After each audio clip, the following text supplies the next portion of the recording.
Hello, Rocky Biasi here. I created the Accidental Counselor training in 2008 from my experience as a high school teacher, school counsellor. I've been in private practice for a little over 20 years now.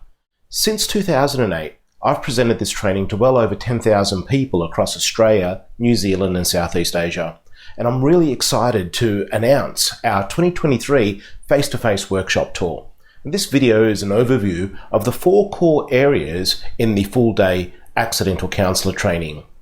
The 4 core areas we cover, we look at several frameworks: self-care and well-being, connection, and influence using solution-focused language. So let's start with the 3 frameworks that we look in the full-day training.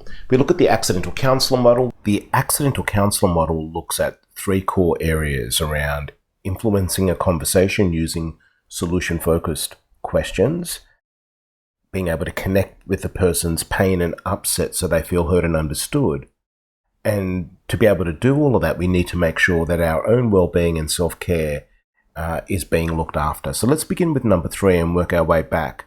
Influence. What we mean by this, and we have some catchphrases that you might find helpful, is ask, don't tell.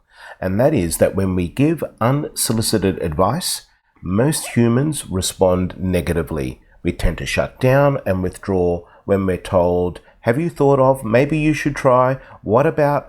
So we don't really respond too well to unsolicited advice. And what we want to do is we want to be asking strengths-based, solution-focused questions. The research says that when we do this, the person's much more motivated. When we tell people what to do, their motivation for doing it lessens, even if it was something they wanted to do. So asking solution-focused questions helps the person be much more motivated. That's because they take ownership and responsibility.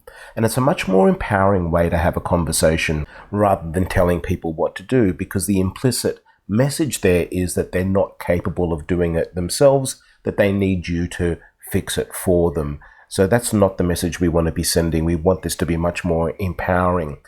Really, before we ask solution-focused questions, we need to ensure that we're connecting. The catchphrase I use here is to get into the pit with people. Be with them where they are. Specifically, what we mean here is to acknowledge and validate and normalize how they're feeling. When we do that, the person feels understood, they trust you more, they feel more safe and begin to calm down. And I think one of the greatest gifts we can give when we do this to other people is then they feel less alone. They have a sense that somebody understands, or is at least trying to understand. The difficulty is that when we get into the pit and acknowledge and validate and normalize the upset feelings of other people, it can take a toll on us. And this is why we need to be looking after our own well-being. And in the Accidental Counselor training, we'll look at preventing burnout and ensuring, and my definition of well-being is what brings you good, sustainable energy. This is often a protective factor so that we're not then prone to vicarious trauma or emotional contagion. It builds our capacity to get in the pit. Oftentimes, if we're struggling in our own areas, it might be sadness, or we've had an incident where there was anger and rage, and we have someone who's sad in front of us who might be angry, we can get triggered. So what we want to be doing is ensuring that we're in a good enough state to be able to connect with people and be there so we can hold a safe space so that they can be listened to without judgment.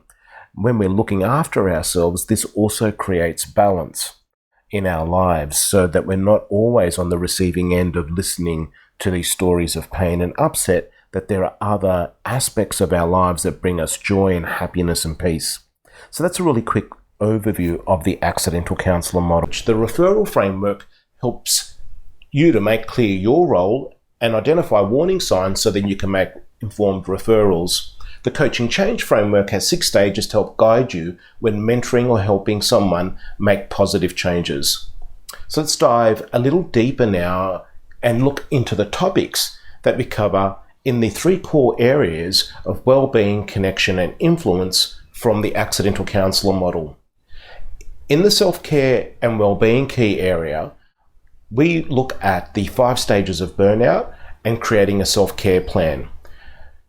Also, in the connection area, we look at the difference between empathy versus sympathy, reflective and active listening, and how to de-escalate difficult conversations.